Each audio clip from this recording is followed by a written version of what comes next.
Good morning my dear students. Shri Kanya Prathmik विद्यालय standard 8 grammar first topic हतो ध एडजेक्टिव एटले के विरोधी शब्दों आपणे जोया, विशेषणों जोया। सेकंड छे मॉडल वर्ब्स एटले सहायकारक क्रियापदों। ग्रामर नी अंदर सेंटेन्स में मूकवामां आवता शब्दों एने शुं कहेवाय? सहायकारक क्रियापदों। मॉडल वर्ब्स एटले के सहायकारक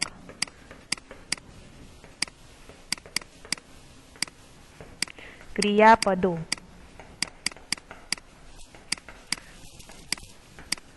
આપણે ટેન્સમાં જે ક્રિયાપદોનો યુઝ કરીએ છીએ, પ્લે, રીડ, સિંગ, એવા બધા ક્રિયાપદો એ સાદા એ કયા ક્રિયાપદો કહેવાય? તો કે જે ટેન્સમાં રોજ વપરાતા હોય એવા। આ મોડલ વર્બ્સ એ એક સહાયકારક ક્રિયાપદ છે જે સેન્ટેન્સમાં સહાય રૂપ તરીકે વપરાય છે। કયા કયા સહાયકારક ક્રિયાપદો આવે છે તો જોઈએ। કેન,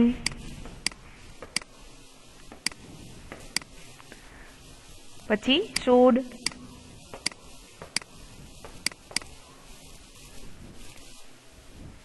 મે,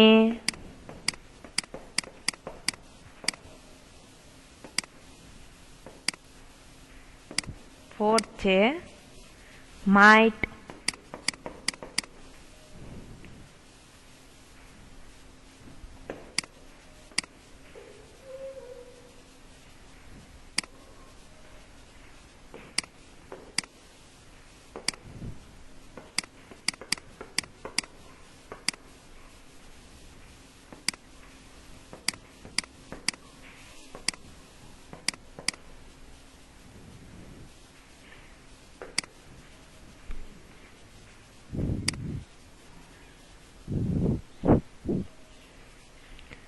ફિફ્થ છે મસ્ટ। આ બધા ક્રિયાપદો કયા કહેવાય? તો કે સહાયકારક ક્રિયાપદો। કેન એટલે કે એનું ગુજરાતી મીનિંગ થાય શકવું, કે હું આમ કરી શકું। ફોર એક્ઝામ્પલ આપણે લઈએ play, I can play cricket, કે હું ક્રિકેટ રમી શકું। પછી શું આવે? I can read story book, के हूँ स्टोरी बुक वाँची सकूँ। ए केन नो गुजराती मीनिंग सिंपल भाषा में तो के शू थाय? शकवू, के हूँ आम करी सकूँ, एटले एनो केन। सेकंड छे शुड। शुड एटले जोईए, आम थवू ज जोईए। एनु सिंपल मीनिंग थाय जोईए। आपणे एक्जाम्पल जोईशुं त्यारे खबर पड़शे। જોઈએ। પછી છે મે। મે નો મીનિંગ થાય એનો પણ કેન જેવો જ છે। તમે ક્લાસમાં એન્ટર થાવ ત્યારે કહેતા હોય મે આઈ કમ ઇન, એવું વારંવાર કહેવાતું હોય, એટલે એનો મીનિંગ શું થાય? કે હું ક્લાસમાં આવી શકું એવું થાય। એટલે કે એનો પણ મીનિંગ શું થાય? તો કે શકવું। પછી છે માઇટ। માઇટ એટલે कोई भविष्यनी सूचना दर्शावतुं होय, के आम थतुं हशे, आम करशुं, आम बधुं भविष्यनुं आपणे दर्शाववा माटे शुं थाय? तो के माइट। एमां पण शकवुं बोली शकीए के आवी रीतनुं आम थई शकशे, कदाच कदाच आपणे लई शकीए, आमां कदाच आम थई शके। एंड मस्ट लास्ट सहायकारक क्रियापद छे मस्ट, એટલે કે એ ફરજ બજાવતું, કે આમ થવું જ જોઈએ, એ ફરજિયાતમાં છે, કે ટીચર્સે હોમવર્ક આપ્યું એ કરવું જ જોઈએ, પેરેન્ટ્સે કંઈક સૂચના આપી, ઇન્સ્ટ્રક્શન આપ્યું એ આ પેરેન્ટ્સનું માનવું જ જોઈએ। એનો મીનિંગ આ શું થાય? થવું જ જોઈએ, આમ થવું જ જોઈએ। આ કમ્પલસરી દર્શાવે છે। પેલું આપણે જોઈએ ડિટેલમાં એક્ઝામ્પલ સહિત।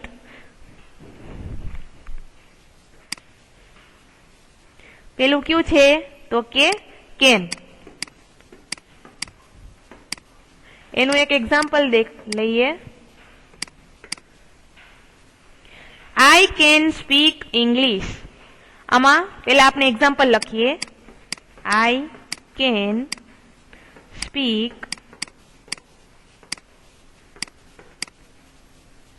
English.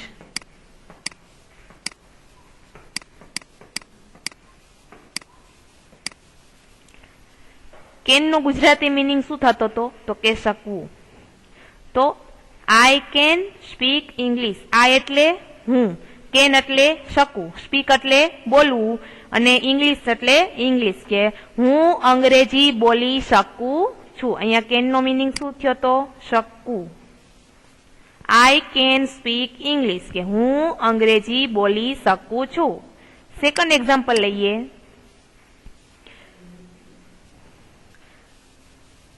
I can't drive a car. I cannot drive a car. અહીંયા કેન નોટ આપેલું છે એટલે કે નકાર વાક્ય છે. તમને લોકોને ખબર છે નોટ આવે એ વાક્ય કેવું થઈ જાય? તો કે નકાર. કેન છે, નોટ છે, એનું શોર્ટકટ લઈએ તો શું થાય? કેન નોટ નું શોર્ટકટ તો કે કાન્ટ. તમે આ સેન્ટેન્સમાં શું કાન્ટ પણ લખી શકો.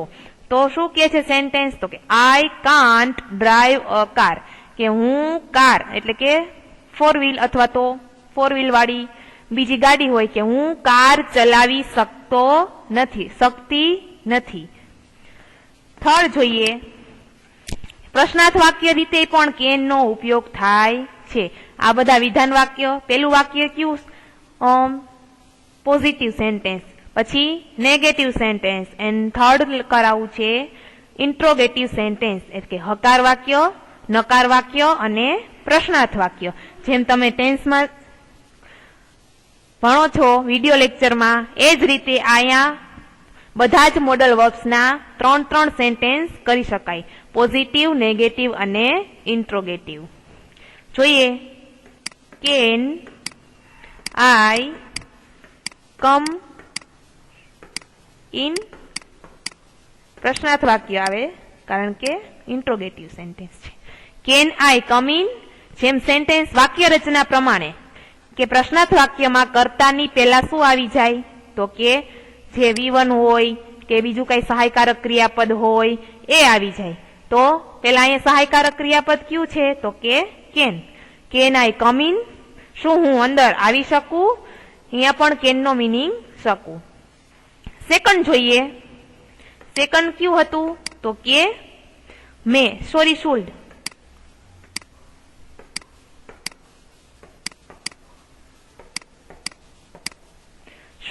શુડ નો મીનિંગ શું થતો હતો? તો કે આમ થવું જોઈએ, તેમ થવું જોઈએ. આપણે એની વાક્ય રચના સેન્ટેન્સ એક્ઝામ્પલ જોઈએ. પેલું એક્ઝામ્પલ છે વી શુડ સેવ ટ્રી. શું છે example? We should save tree. આનું ગુજરાતી શું થાય? વી એટલે અમે, શુડ એટલે જોઈએ, સેવ એટલે બચાવવું, અને ટ્રી એટલે વૃક્ષ, કે આપણે વૃક્ષો બચાવવા જોઈએ. અહીંયા શુડ આવ્યું. શુડ નો મીનિંગ શું થતો હતો? તો કે શુડ, કે વી શુડ સેવ ટ્રી, કે આપણે વૃક્ષો બચાવવા જોઈએ. બીજું એક્ઝામ્પલ જોઈએ. We should not waste water. શું છે? We should not. નકાર વાક્ય આવ્યું. શુડન્ટ પણ કરી શકો. We should not waste water.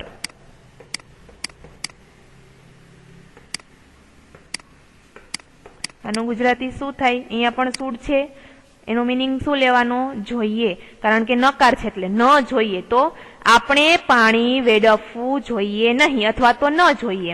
Waste એટલે વેડફવું, વોટર એટલે પાણી, કે we should not waste water, કે આપણે પાણી વેડફવું જોઈએ નહીં. ત્રીજું એક્ઝામ્પલ લઈએ. You should work hard to pass the test. તો જો પેલું વાક્ય જોયું, we should save a tree, આ વાક્ય આપણે જોયું, એ શું સૂચવે છે? તો કે જે યોગ્ય હોય તે જ બોલવું જોઈએ. કારણ કે આપણે એવું બોલી શકીએ, આપણે વૃક્ષોને બચાવવા જોઈએ નહીં, આપણે ગમે તેમ રીતે એને કાપી નાખવા જોઈએ, આપણે એનો વ્યવસ્થિત રીતે ઉપયોગ કરવો જોઈએ નહીં, એવું બોલી શકીએ નહીં. એટલે જે સૂચન દર્શાવે છે એ જ રીતે આપણે વાક્ય બોલી શકીએ કે આપણે વૃક્ષો બચાવવા જોઈએ, તો આપણને વૃક્ષ બચાવશે. એવું તમે ઘણા બધા સ્લોગન પણ જોયા હશે.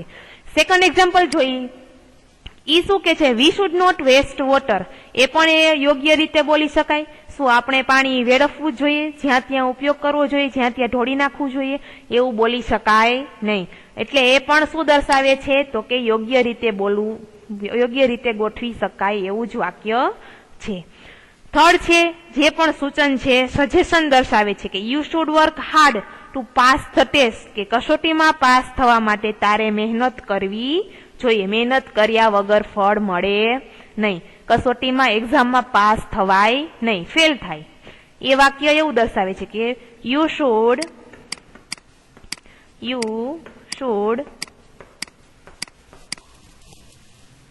વર્ક હાર્ડ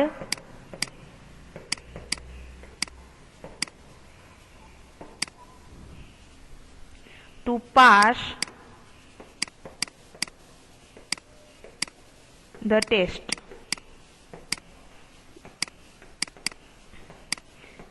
આ વાક્ય સૂચવે છે? તો કે સૂચન દર્શાવે છે.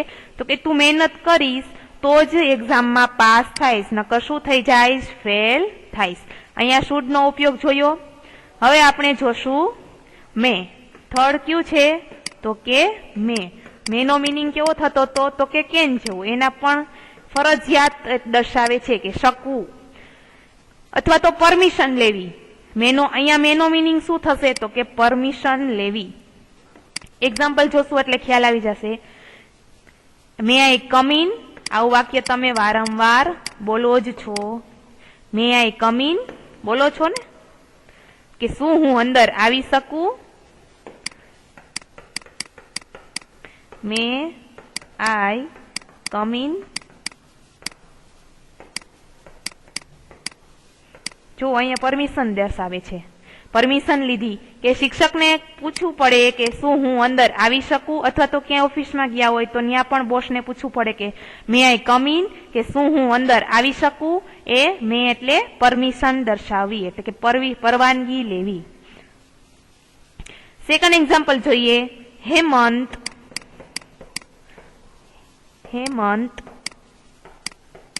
મે win the match.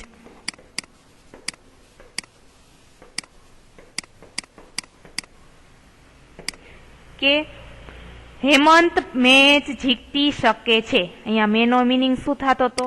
શકવું, ભવિષ્યની સૂચના દર્શાવતું. તો કે હેમંત મે વિન ધી મેચ, કે કદાચ નહીં, હેમંત મેચ જીતી શકે છે એવી શક્યતા છે, ભવિષ્યની શક્યતા છે. ફોર્થ જોઈએ. ફોર્થ કયું છે? તો કે might.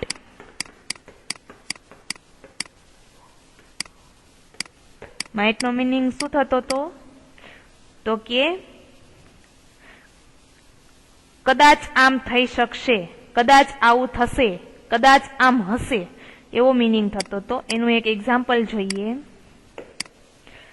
Tarun might be sleeping નાઉ, કે અત્યારે આપણે હાલનો એક્ઝામ્પલ જોઈએ.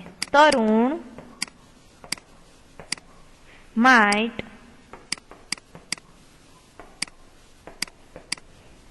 બી સ્લીપિંગ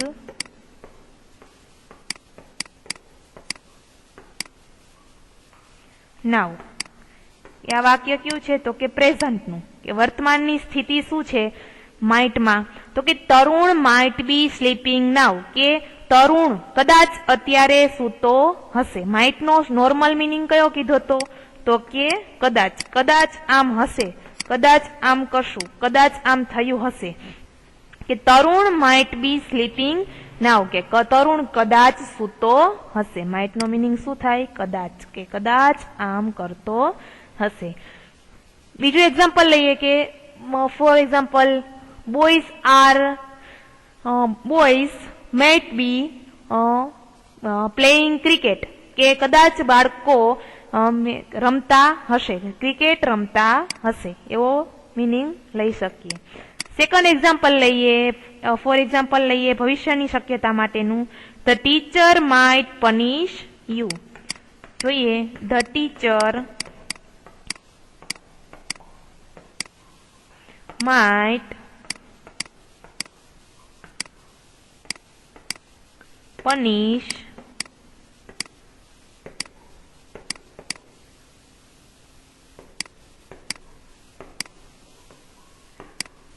અહીંયા પણ કદાચ છે. ધ ટીચર માઇટ પનિશ યુ, કે શિક્ષક કદાચ તને સજા કરી શકે. કદાચ ધ ટીચર માઇટ પનિશ યુ, શિક્ષક કદાચ તને પનિશ કરી શકે.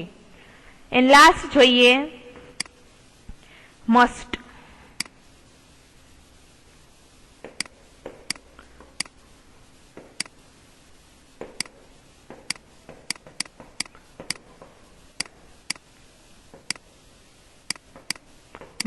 મસ્ટ નો મિનિંગ શું થતો તો?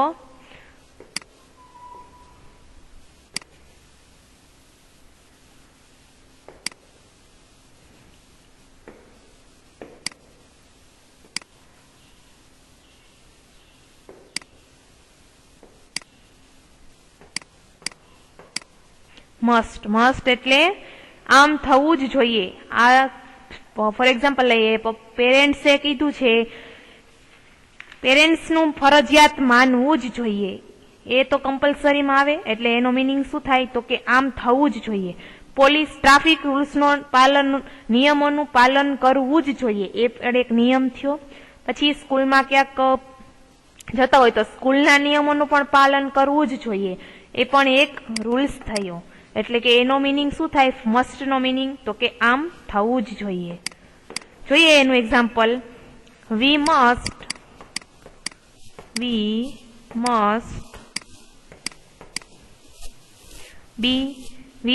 મસ્ટ ઓબે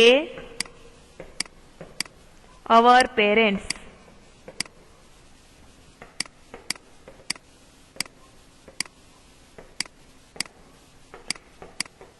અહીંયા શું થઈ? આ ગુજરાતી શું કરી શકીએ? કે we must obey our parents, કે આપણે આપણા માતા પિતાનું માનવું જ જોઈએ. શું થાય? કે એ ફરજિયાત આવે, આપણે આપણા માતા પિતાનું માનવું જ જોઈએ. નેક્સ્ટ એક્ઝામ્પલ લઈએ. We must not break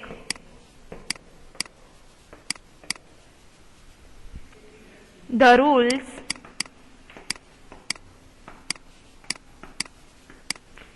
we must not break the rules of the school.